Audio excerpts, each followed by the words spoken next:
अपने हाथों को उठाकर इसको कम करो, थोड़ा भारा करो। अपने हाथों को उठाओ। आज जितना वचन आज आप सुने सदा के लिए आपकी लाइफ को चेंज करे। आमीन। ऊंचा ये आशीष आपकी है।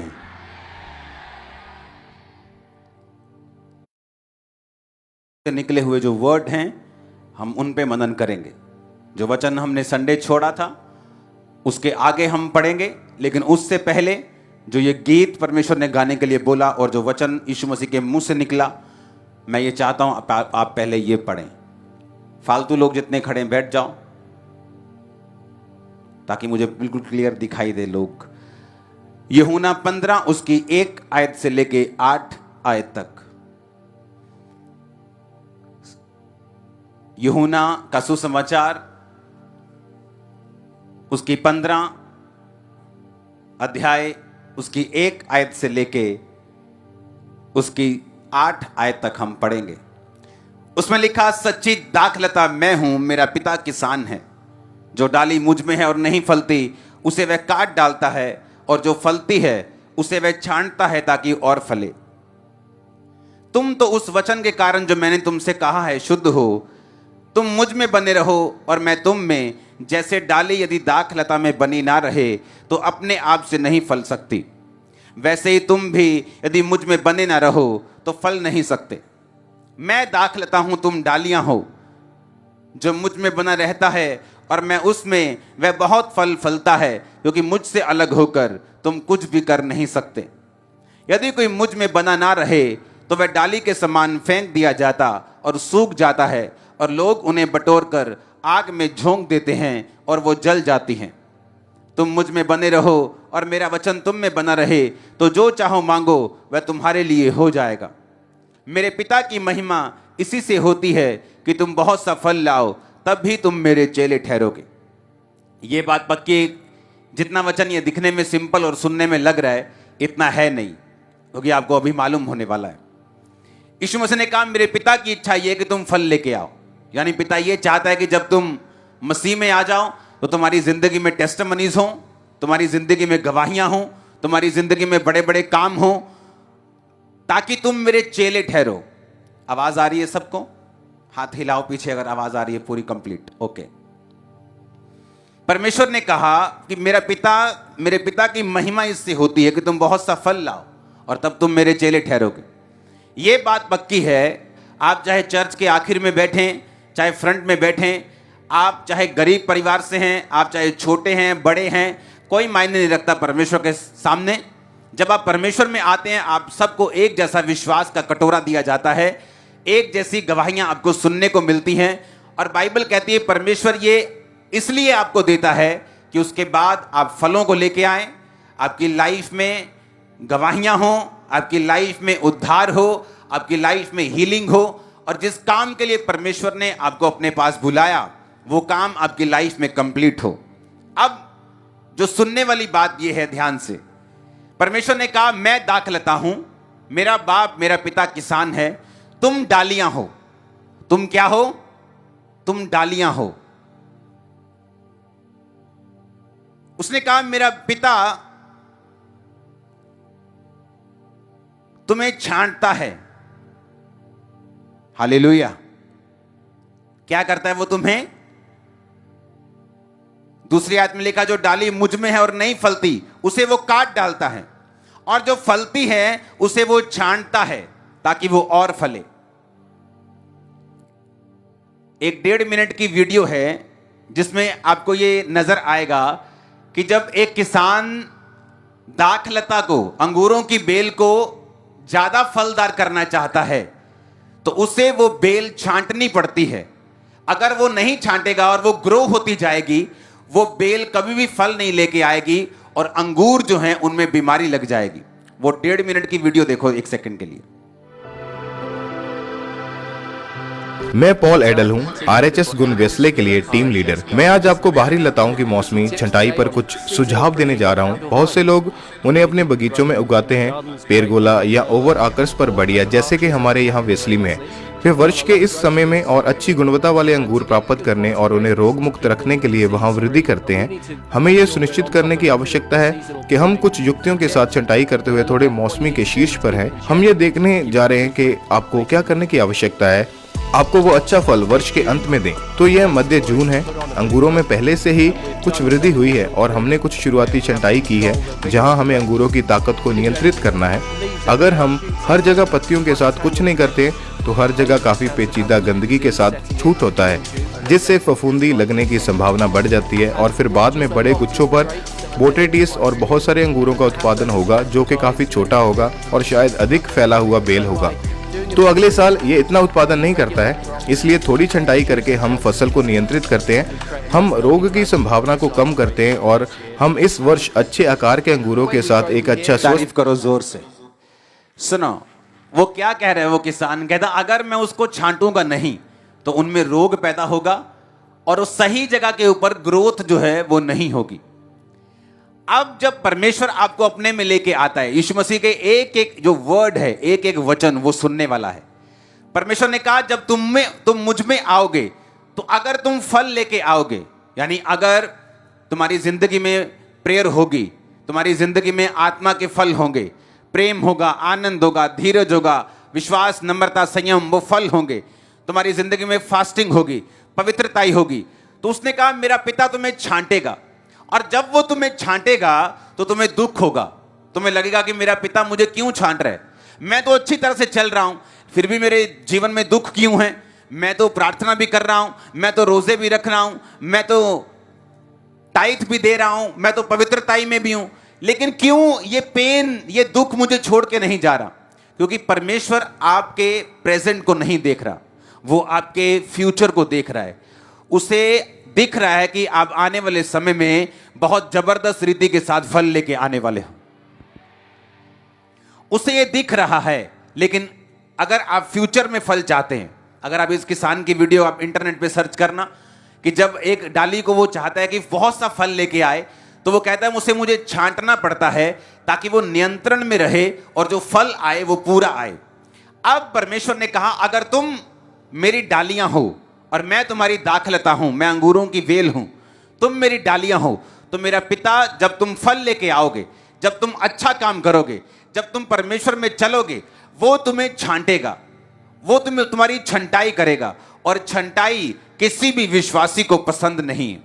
जब परमेश्वर आपकी छंटाई करता है, दाऊद की छंटाई की गई, यूसुफ की छंटाई की गई, जब उसे गड्ढे में डालकर बेच दिया गया, उसे लगता था परमेश्वर ने मुझे छोड़ दिया, लेकिन परमेश्वर ने उसे छोड़ा नहीं था, ये उसकी छंटाई का टाइम आ चुका था, क्योंकि परमेश्वर ये चाहते थे कि आने वाले समय में ये बहुत सा फल लेके आए। आपको ये दिमाग में रखना है, अगर आप ये दिमाग में नहीं रखेंगे तो शैतान आपका फायदा उठाएगा। दिमाग में रखना है कि परमेश्वर का वचन क्या कहता है कि मैं बहुत सा फल लेके आऊं, बहुत सा। अपने आंखों को बंद करके अपने दिल में बोलो, परमेश्वर मुझसे ये चाहता है कि मैं बहुत सा फल लेके आऊं। आमीन। अब परमेश्वर ने फल लाने का तरीका बता दिया कि अगर तुम फल लेके आओगे और अगर तुम बहुत सा फल लेके आना चाहते हो तो मेरा पिता तुम्हें छांटेगा। जब मेरा पिता तुम्हें छांटेगा तो तुम दुख नहीं मनाओगे। जब वो तुम्हारी प्रार्थनाओं का उत्तर तुम्हारे हिसाब से नहीं देगा, तुम दुख नहीं मनाओगे। जब वो ऐसे लोगों को तुम्हारी जिंदगी से दूर करेगा जो फ्रूटफुल नहीं है, लेकिन तुम्हारे लिए खतरनाक है, लेकिन तुम नहीं चाहते वो दूर हो, तो तुम दुख नहीं मनाओगे। तुम छंटनी में परमेश्वर का साथ दोगे, क्योंकि यीशु मसीह के नाम में मैं आपको फल लाता हुआ देख रहा हूं। आप मेरी बातों को समझ रहे कि नहीं? परमेश्वर ने कहा यह दिमाग में वचन रखना है कि परमेश्वर ने कहा कि मेरा पिता यह चाहता है, मेरा पिता जब तुम्हें छांटता है तो उसके दिमाग में यह है कि तुम बहुत सा फल लेके आओ। कई बार वो तुम्हें तुम्हारी बाजू में पेन देगा ताकि उस पेन के चक्कर में तुम प्रार्थना बढ़ा सको और उस प्रार्थना के जरिए तुम्हारा परिवार मसीह में आ सके। कई बार वो तुम्हें निराशा देगा ताकि उस निराशा के चक्कर में तुम परमेश्वर के और करीब हो जाओ और वो तुम्हारी जिंदगी को पूरी रीति से बदल के तुम्हारे द्वारा पूरे रिश्तेदारों को, पूरे नगर को बचा सके। उसने कहा मैं तुम्हें छांटूंगा ताकि तुम बहुत सा फल लेके आओ। जब परमेश्वर तुम्हें छांटे तो दुख नहीं मनाना। आमीन। अपने पड़ोसी को बोलो, जब परमेश्वर तुम्हारी छंटाई करे तो दुख नहीं मनाना। आमीन। ऊंची आवाज से बोलो आमीन। परमेश्वर ने कहा, जो डाली मुझ में है और नहीं फलती उसे वो काट डालता है। हालेलुया। 6 आयत में लिखा है, यदि कोई मुझ में बना ना रहे तो वह डाली के समान फेंक दिया जाता और सूख जाता, और लोग उन्हें बटोर कर आग में झोंक देते हैं और वो जल जाती है। यीशु मसीह ने क्यों नहीं कहा कि मैं आम का पेड़ हूं और तुम मेरी ब्रांचेस हो? क्योंकि यीशु मसीह का एक एक वचन इतना गहरा है, आप सोच भी नहीं सकते। आपको सोचने के लिए पवित्र आत्मा की मदद चाहिए। उसने क्यों नहीं कहा कि मैं किक्कर हूं, तुम मेरी टालियां हो, मैं अमरूद हूं, मैं आम हूं, मैं लीची हूं और तुम मेरी टाहनियां हो, तुम मुझ में बने रहोगे तो बहुत सारी लीची लेके आओगे, बहुत सारा फ्रूट लेके आओगे। उसने अंगूरों की बेल की बात ही क्यों की? अंगूरों की बेल की अगर आप फोटोज को देखें तो जितना भी अंगूर लगा हुआ है, देखो बेलों के ऊपर, उन टहनियों के ऊपर जो मेरे पास भी यहां पे मौजूद हैं, ये अंगूरों की टहनियां हैं। एक सिंगर आओ मेरे पास, मेरा माइक पकड़ो।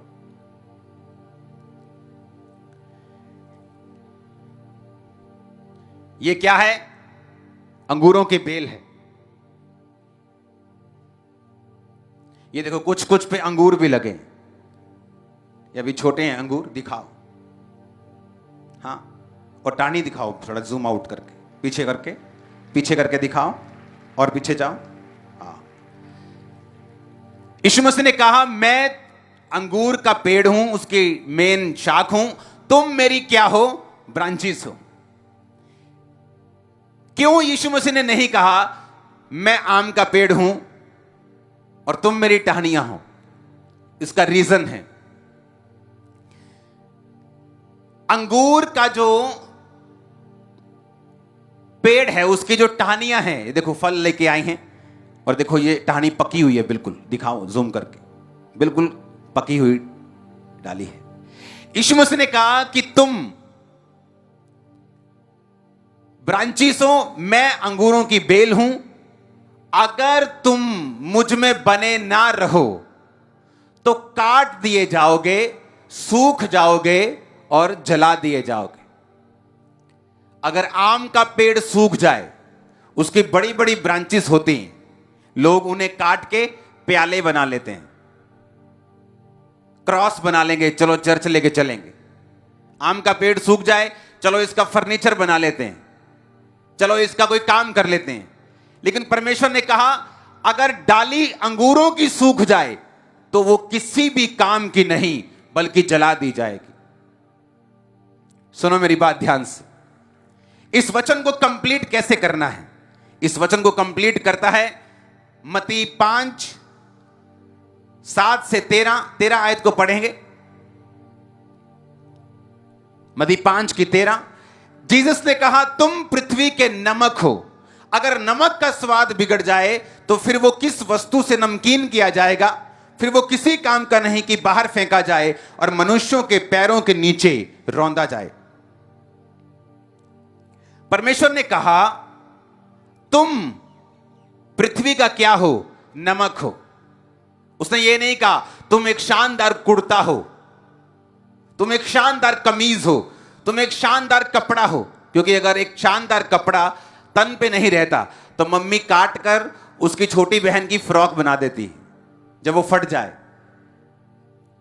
जो लोगों के पास ज्यादा पैसा नहीं होता उनको मालूम है कैसे बनाती हैं। पर्दे की फ्रॉक बना देते, पर्दा फट गया उसकी फ्रॉक, अच्छा फ्रॉक भी फट गई, उसका पोचा भी चला गया, उसके बाद भी वो काम आता रहता कपड़ा।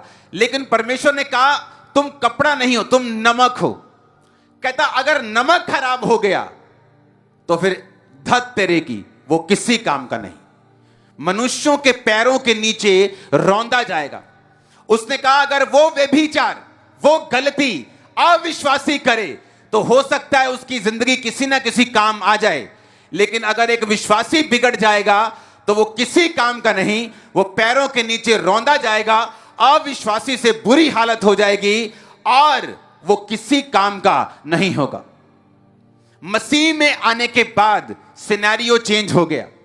मसीह में आने के बाद सारी परिस्थिति बदल गई। परमेश्वर ने कहा अब तुम अंगूरों की बेल की टहनियां हो, पर यह बात अब तुम याद रखना, तुम मुझ में हो तो फलते रहोगे। जिस दिन मुझसे बाहर हुए तो इस टहनी की तरह तुम फेंक दिए जाओगे, उसके बाद सूख जाओगे और उसके बाद इसका कोई फर्नीचर नहीं बनेगा, इसका कोई काम नहीं होगा, सीधा जला दिए जाओगे और ये किसी काम नहीं आएगी। हालेलुया। कितने इन बातों को समझ रहे हैं?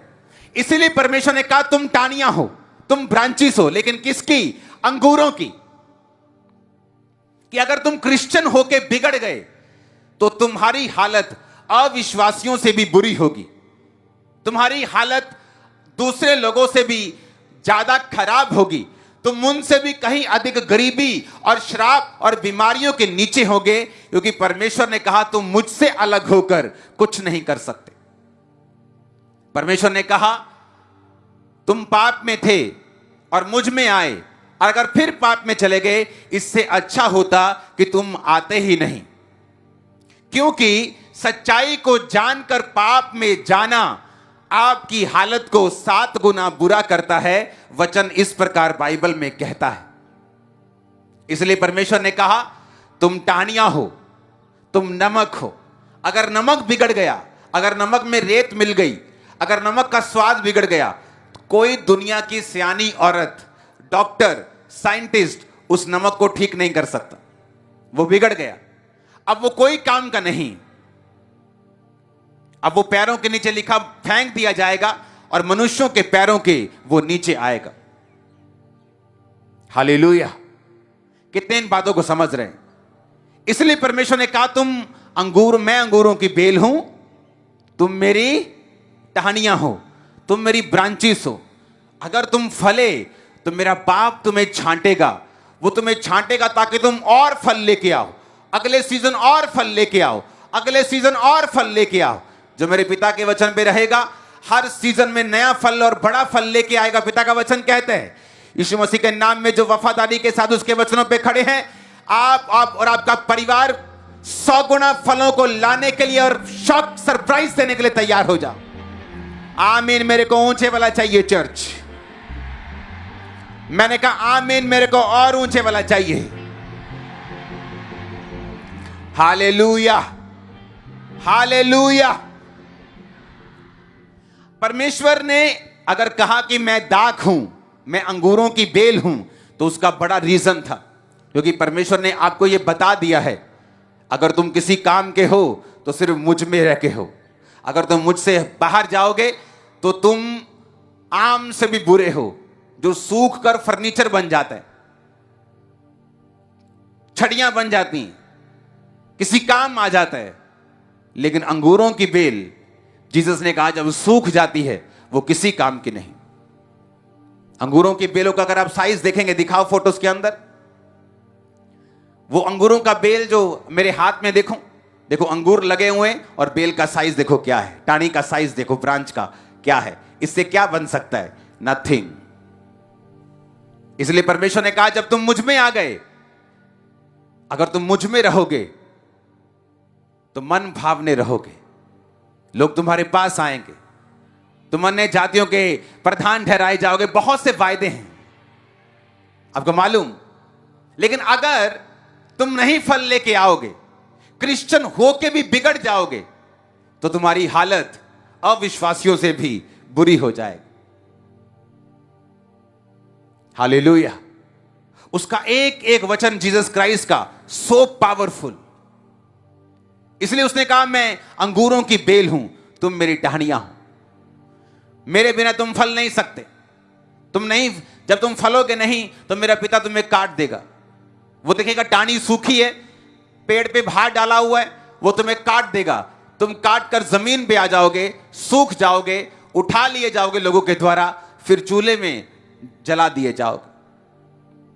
पर अगर तुम फलोगे, तुम थोड़ा सा फल लेके आओगे, तो मेरा पिता तुम्हें छांटेगा, तुम अगले साल और फल लेके आओगे, अगले सीजन और फल लेके आओगे, तुम्हारी गवाहियां बनती जाएंगी, तुम अगले लेवल पे जाओगे, आगे बढ़ते जाओगे, तुम्हारा दुख तुम भूल जाओगे, जिस तरह पानी बहता हुआ हो तुम भूल जाते हो। ये परमेश्वर का वचन है आप लोगों के लिए, और खुदावंद के एंजल्स, उसके दूत आपको टच करके इस वचन के जरिए एक गहरा प्यार और एक गहरा डर भी आपके दिलों में डाल रहे हैं। आप सेम नहीं होंगे आज के बाद, इन जीसस नेम। Hallelujah, hallelujah. एक एक वर्ड खुदावंद का वो पावरफुल है। मैंने लोगों को देखा है मसीह में आने के बाद गिरते हुए और उनकी हालत अविश्वास से बुरी होते हुए, उन्हें फल लाते भी देखा है, उनके फलों को बढ़ता हुआ भी देखा है, बहुत बढ़ता हुआ देखा है, क्योंकि ये आपके और मेरे ऊपर है, परमेश्वर के ऊपर नहीं। उसने कहा अगर तुम सिर्फ जीसस क्राइस्ट में बने रहोगे तो बहुत सा फल लेके आओगे। जब टानी पेड़ के साथ लगी रहती तो वो जोर नहीं लगाती। आपने किसी टानी का जोर लगता हुआ नहीं देखेगा, ये पेड़ पे जोर लगा रही है फल लाने के लिए। वो सिर्फ जीसस क्राइस्ट में अगर बनी है, वो पेड़ में अगर बनी हुई है, जस्ट बने रहना है, चर्च आना, वचन को सुनना, प्रार्थना को करना, जो वचन मालूम होते हैं उनको कंप्लीट करना, उनको पूरा करना, जस्ट यही काम आपने करना है। परमेश्वर ने कहा अगर तू विश्वास करेगी तो मेरी महिमा को देखेगी। उसने कहा प्रभु इतनी छोटी सी बात कि अगर मैं सिर्फ विश्वास करूंगी तो मेरा मरा हुआ भाई भी जिंदा हो सकता है। उसी तरह परमेश्वर ने कहा अगर तू सिर्फ मुझ में बना रहेगा तो तू बहुत सा फल लेके आएगा। और ये परमेश्वर की इच्छा है।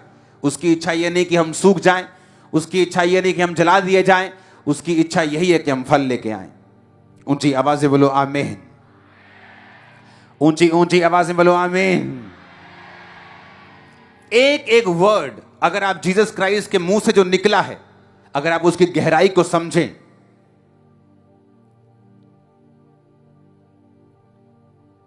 मत्ती 5 उसकी 27 और 28, तुम सुन चुके हो कहा गया था व्यभिचार ना करना, परंतु मैं तुमसे कहता हूं यदि कोई स्त्री पर कुदृष्टि डाले तो मन में उससे व्यभिचार कर चुका।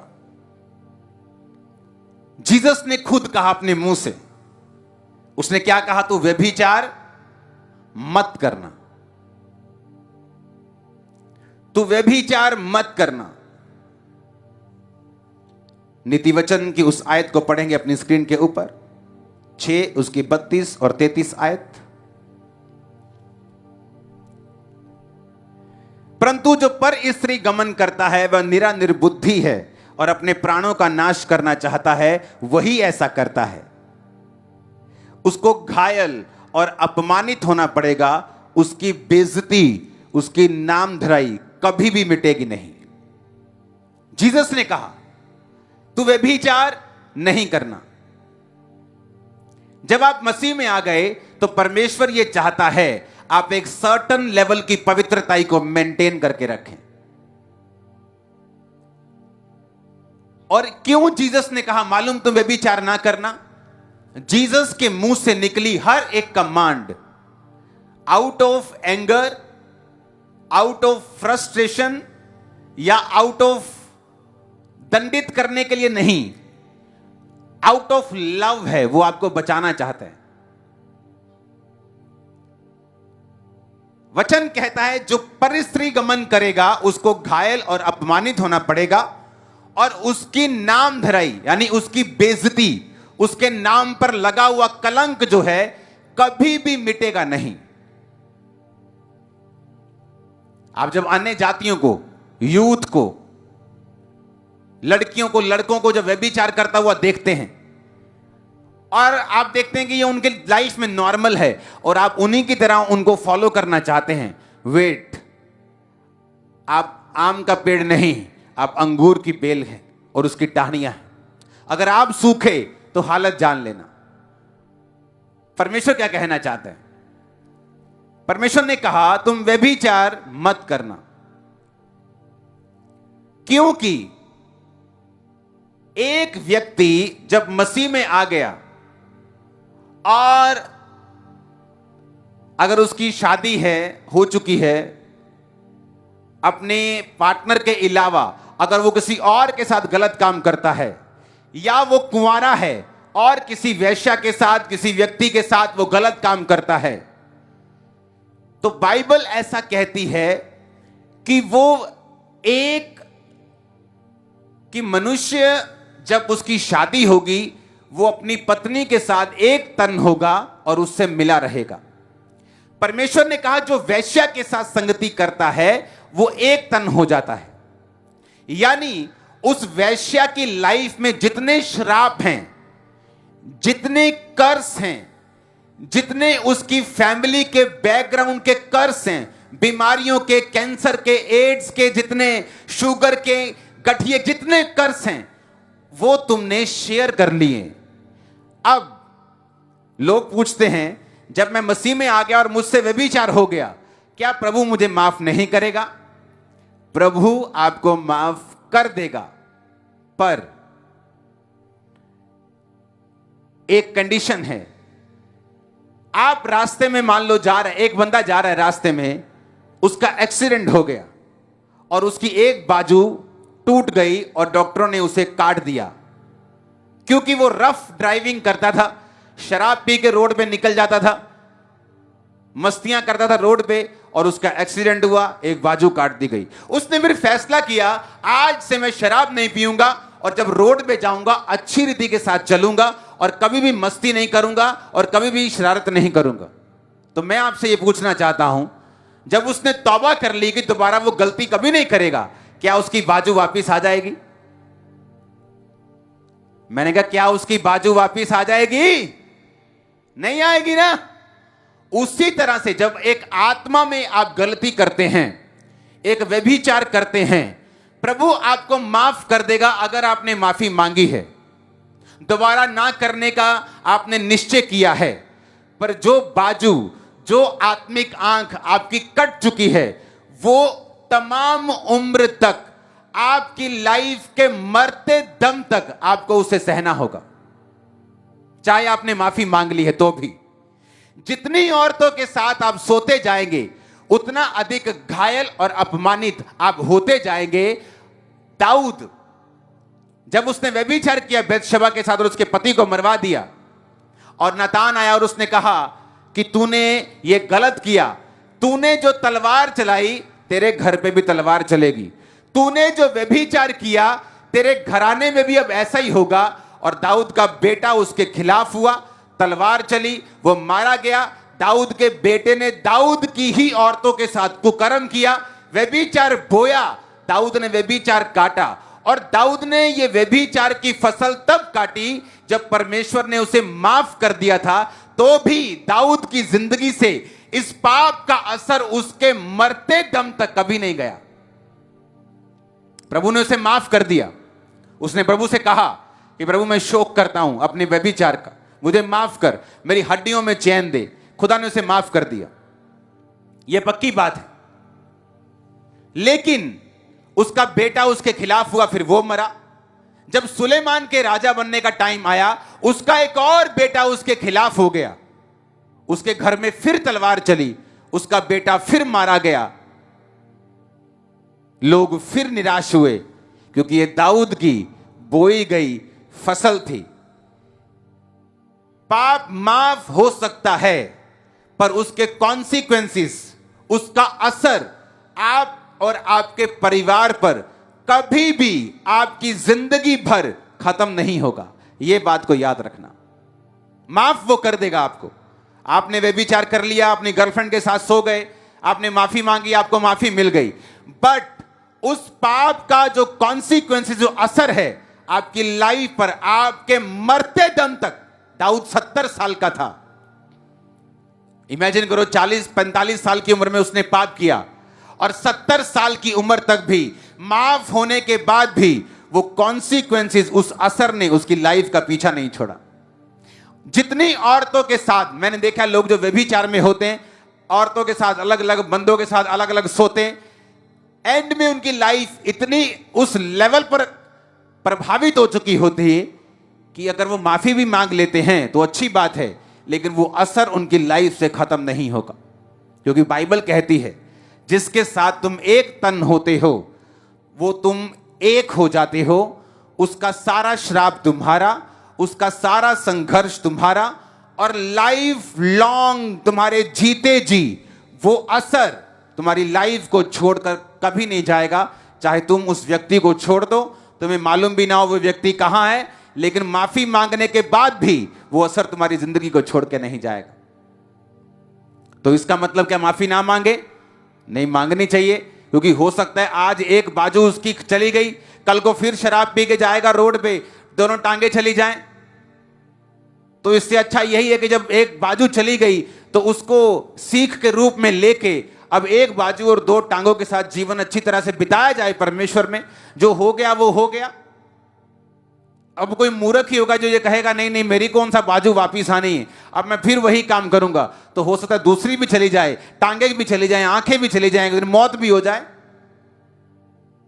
हालेलुया।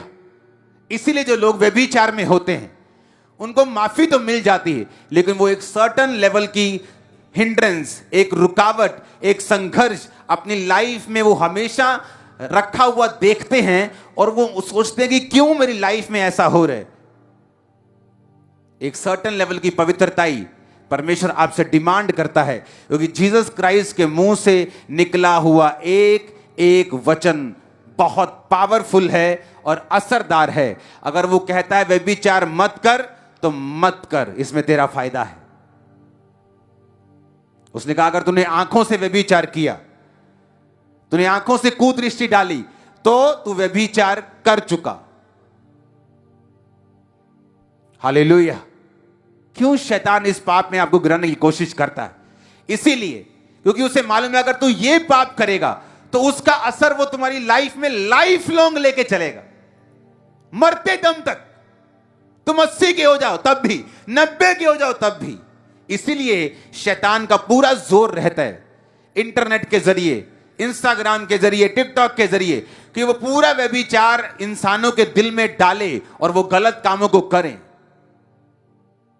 हालेलुया। नीति वचन 7 अगर आप पूरा पढ़ेंगे तो उसमें संसारिक प्रेम के बारे में लिखा है। वो ऐसा प्रेम जो शैतानी है, जो शारीरिक है, जो अनैतिक संबंधों की ओर लेके जाता है, और उस प्रेम का कितना बुरा असर होगा उसके बारे में भी लिखा है। इसलिए परमेश्वर ने कहा जो व्यभिचार में गिर सकता है वो शादी करवा ले, वो मैरिज करवाए। अगर तुम कुंवारे नहीं रह सकते तो मैरिज करवाओ, लेकिन अगर तुम पाप में गिरोगे तो याद रखो वो लाइफ लॉन्ग वो तुम्हारी लाइफ में रहेगा। मुझे मालूम है आपको डर तो लगेगा ये वचन सुन के, लेकिन ये एक सच्चाई है जिसे मोड़ा नहीं जा सकता। सैमसंग ने पाप किया, व्यभिचार किया, उसकी आंखें निकल गई, खुदा से माफी मांगी, आंखें वापिस तो नहीं आई, पावर वापिस आ गई, फिर से वो काम करने लगा और हिला दिया पूरा मंदिर, लेकिन आंखें वापिस नहीं आई। जब जागो तभी सवेरा।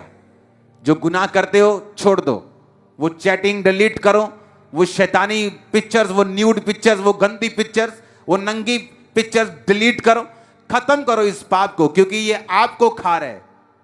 आपके पास्टर को फर्क नहीं पड़ेगा, आपके किसी बंदे को फर्क नहीं पड़ेगा, वो आपको फर्क पड़ेगा। आने वाली आपकी जनरेशन, आपके बच्चों तक उसका असर जाने वाला है अगर आप उसे छोड़ेंगे नहीं तो। इसलिए शैतान का पूरा जोर लगा है इंटरनेट के जरिए पूरी वो वल्गर चीजों को फैलाए, नंगी चीजों को फैलाए। जो नंगी लड़कियां लोग सीडी लाके देखते थे अब इंटरनेट पे आराम से मिल जाती, क्योंकि शैतान का फुल जोर है कि आपको इस पाप में फंसाए। उसको मालूम है इस पाप का असर क्या है। आपकी लाइफ में बड़े से बड़ा अटैक, बड़े से बड़ा दुख, बड़े से बड़ी मुसीबत, आप उसे काट सकते हो, भगा सकते हो अगर आप पवित्रताई में हो तो। पवित्रताई एक गुण नहीं, पवित्रताई एक फायर है, एक पावर है, एक ताकत है, एक हथियार है जो बड़े से बड़े अटैक को फिनिश कर सकती है आपकी लाइफ से। वो शर्मिंदगी को फिनिश कर सकती, वैरी को शर्मिंदा रख सकती, अगर आप पवित्रताई की सामर्थ्य को समझ जाएं तो। कितने इस बात को समझ रहे हैं? आज लोगों को पता चल रहा है कि जीसस क्राइस्ट के वर्ड वो दिखने में सिंपल हैं, पर अगर उनके बीच में घुस जाओ तो वो आपको सुधार देते हैं। हालेलुया। जब आपको मालूम होता है कि ये व्यभिचार 5 मिनट का मेरी लाइफ लॉन्ग मुझे तंग करने वाला है, तो मुझे नहीं चाहिए। ये 10 मिनट की गंदगी लाइफ लॉन्ग। और परमेश्वर ने क्या कहा, नीति वचन फिर से पढ़ेंगे। उसने कहा उसको घायल और बेइज्जत होना पड़ेगा, उसकी नाम धराई कभी नहीं मिटेगी। आज तक दाऊद के पाप के बारे में जिक्र होता है,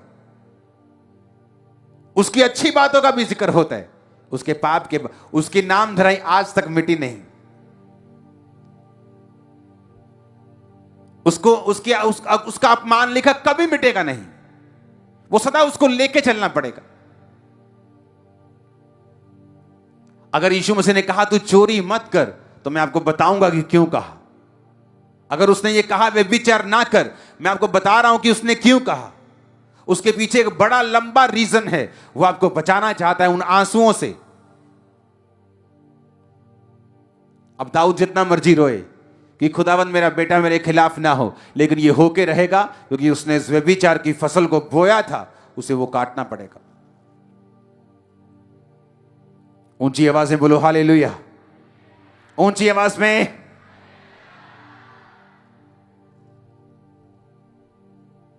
नीति वचन 6:32, जो पर स्त्री गमन यानी दूसरी स्त्रियों को देखता है, गलत काम करता है, वो निर्बुद्धि लिखा, वो मूर्ख है।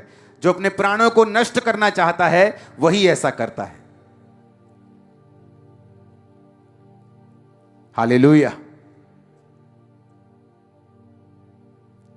नीति वचन के बाद मत्ती पढ़ेंगे 5, उस दिन के आगे से जहां छोड़ा था। धन्य है वो, 7 आयत से पढ़ेंगे, जो दयावंत हैं, क्योंकि उन पर दया की जाएगी। जीसस ने कहा धन्य है वो, ब्लेस्ड है वो, खुश रहेंगे वो, आनंदित रहेंगे वो जो दयावंत होंगे। दया इसलिए नहीं कि वो लोग दया के काबिल होंगे, इसलिए कि आपको परमेश्वर ने दयावंत रहने के लिए बोला है। इसलिए नहीं आप उनको माफ करेंगे क्योंकि उन्होंने माफी मांग ली, आप उन्हें इसलिए माफ करेंगे क्योंकि परमेश्वर ने कहा अगर तू माफ नहीं करेगा तो मैं भी तुझे माफ नहीं करूंगा। तू अगर दयावंत होगा तो मैं तेरे साथ दयावान होऊंगा।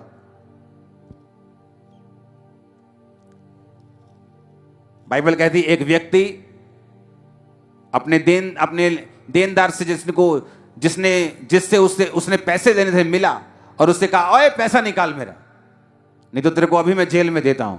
उसने माफी मांगी, उसने बेग किया, उसने भीख मांगी और बोला प्लीज मैं पैसा नहीं दे सकता, प्लीज मुझे कुछ समय दे दो, मुझे माफ कर दो। और वही व्यक्ति उसे माफ नहीं करता और खुद वो राजा से माफी लेके आया था और राजा को बोला था कि मुझे माफ कर दे, पैसा नहीं दे सकता। और आगे जब उसने किसी से पैसे लेने थे, जैसे राजा ने उसे माफ किया, उसने आगे माफ नहीं किया। किसने राजा को जाके बता दिया कि तूने उसको माफ किया था ना, लेकिन उसने अपने अगले कर्जदार को माफ नहीं किया। राजा ने कहा बुलाओ और उसे जेल में डाल दो। कि जिस तरह मैंने उस पर दया की, उसे भी दया करनी चाहिए थी।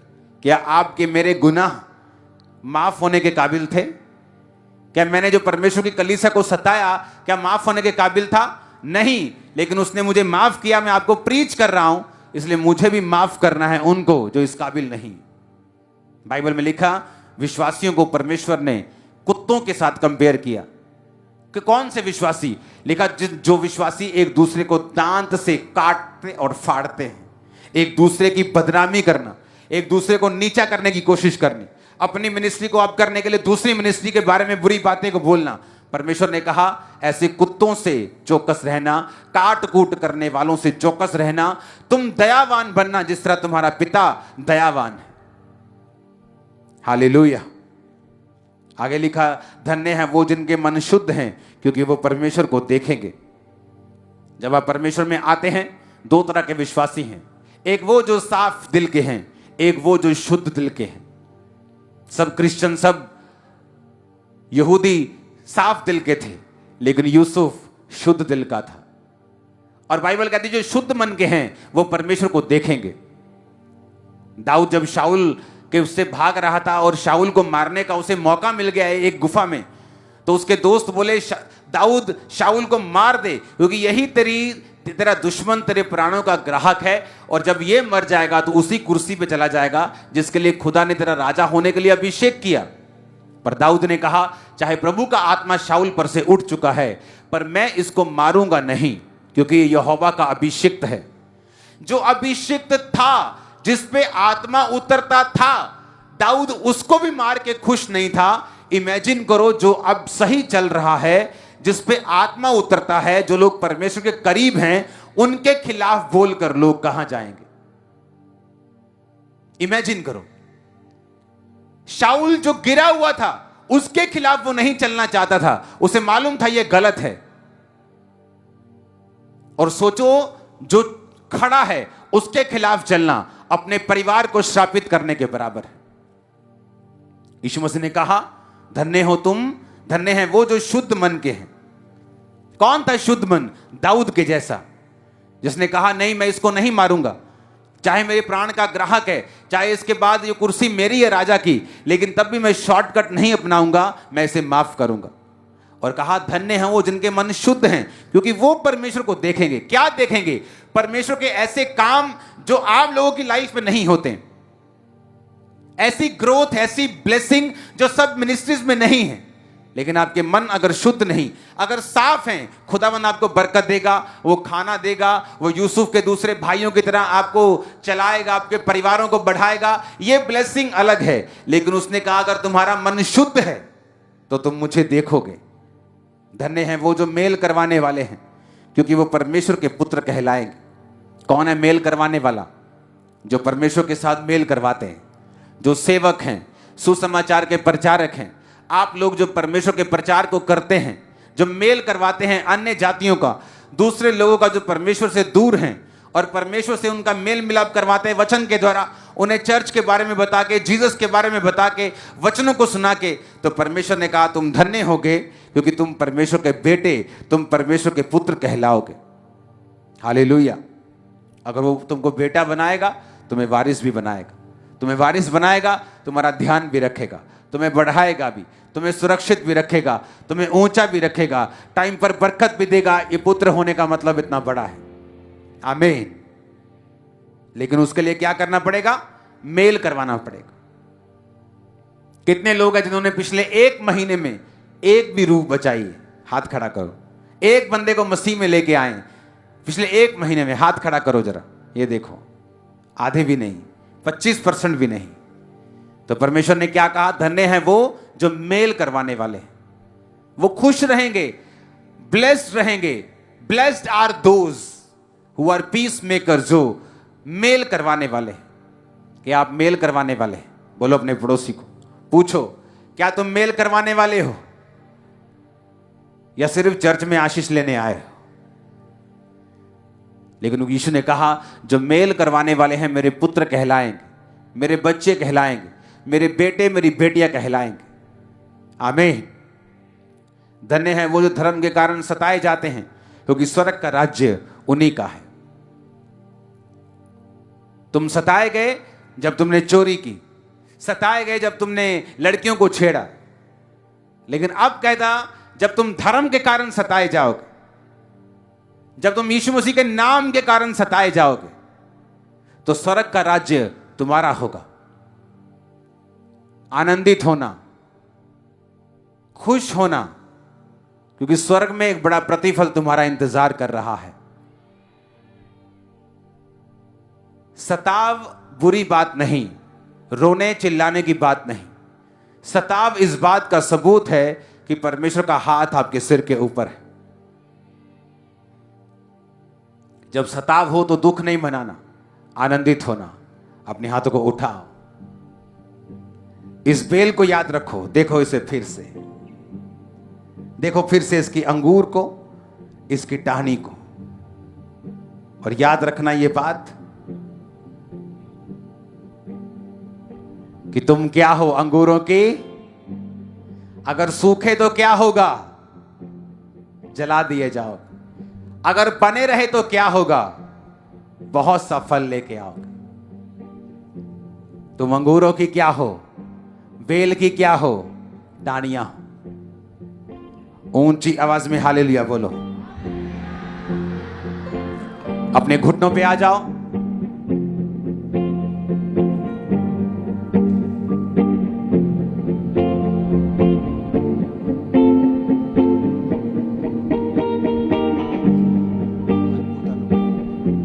अपने घुटनों पे आ जाओ, अपने हाथों को उठाओ।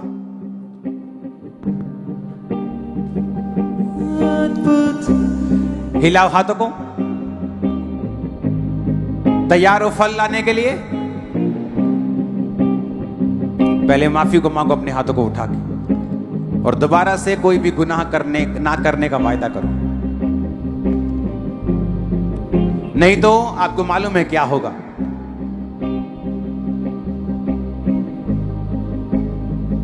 अपने हाथों को उठाकर खुदावंद से बोलो, खुदावंद आज से तेरी सामर्थ्य में, तेरी पवित्रताई में चलने का अनुग्रह मुझे दे। मेरे परिवार को, मुझे, मेरी कलीसिया को दे। मांगेंगे ऊंची आवाज में।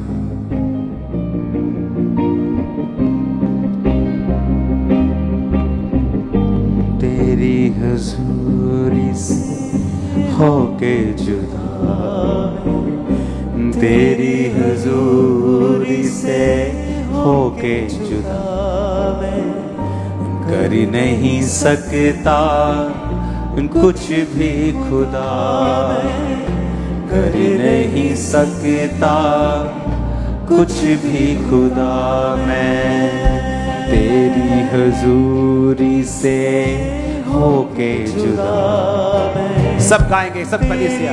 हुजूरी से होके जुदा मैं कर नहीं सकता कुछ भी खुदा, कर नहीं सकता कुछ भी खुदा। मुझको भरा है अपने मसा से, मुझको भरा है अपने मसा से, अपनी गया से सिर्फ तूने अद्भुत अनुग्रह मुझ पे है किया मेरे खुदाया। सिर्फ तूने अद्भुत अनुग्रह मुझ पे है किया मेरे खुदाया। सिर्फ तूने बोझ उठाकर मुझको बख्शा, बोझ उठाकर मुझको बख्शा।